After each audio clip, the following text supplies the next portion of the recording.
Wattman, on le voit juste au niveau du design, c'est-à-dire que la voiture, la moto est clairement positionnée comme un power cruiser, c'est-à-dire que c'est une machine un peu show-off, un peu destinée à flâner en ville ou dans un univers un peu périurbain, plutôt là où il fait beau.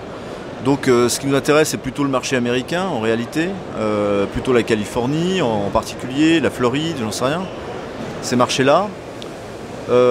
C'est une machine d'accélération, donc voilà, donc déjà il y a cette idée d'autonomie, de fun, de fun, et où la problématique de l'autonomie n'est pas réellement un problème, où la problématique du prix n'est pas réellement un problème non plus. Donc quel créneau de prix vous la situez? Écoutez, elle va être chère, on va essayer de rester quand même sous la barre des 100 000 euros.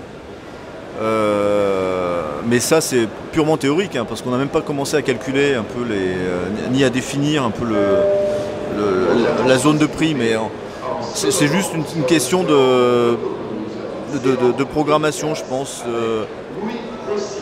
Ça va être, je pense qu'à partir du moment où on aura défini les pays, on va définir également les quantités, et à partir du moment où on aura défini les quantités, on aura une meilleure idée du prix. Donc voilà, il faut qu'on se mette au travail, quoi. J'ai été étonné de retrouver sur les flancs de certaines versions de Wattman Sea Shepherd, l'association, le mouvement créé par Paul Watson. Quel est le lien entre Paul Watson et cette machine?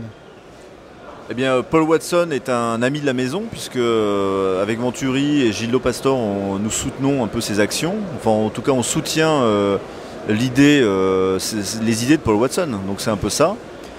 Et je dirais que en ce qui me concerne, en termes de design et de marketing, j'adore l'idée un peu rebelle qui est évoquée par Paul Watson, par son qui est un peu un extrémiste de l'écologie.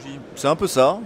Comme nous, on peut être considérés comme des extrémistes en termes de design et de technologie. Ouais, ce qui peut paraître étonnant d'associer une marque de luxe à ce type d'image un peu extrémiste, effectivement, un petit peu hors norme. Voilà, ça paraît quand même, vu de l'extérieur, ça paraît un petit peu étonnant. Moi, je pense que c'est juste une question d'approche. On avait clairement envie, et on a clairement envie d'afficher Voxan à un niveau international et à un niveau planétaire. Et je pense qu'il faut passer un peu sans doute par une certaine forme de provocation pour interpeller les gens. Vous auriez pu me parler aussi de la fille que j'ai choisie, Stéphanie, pour incarner Wattman Girl. Il était hors de question pour moi de prendre une blonde à forte poitrine, siliconée, avec des talons aiguilles, et la mettre sur Wattman. Pas du tout. Donc vous conviendrez que... J'en conviens.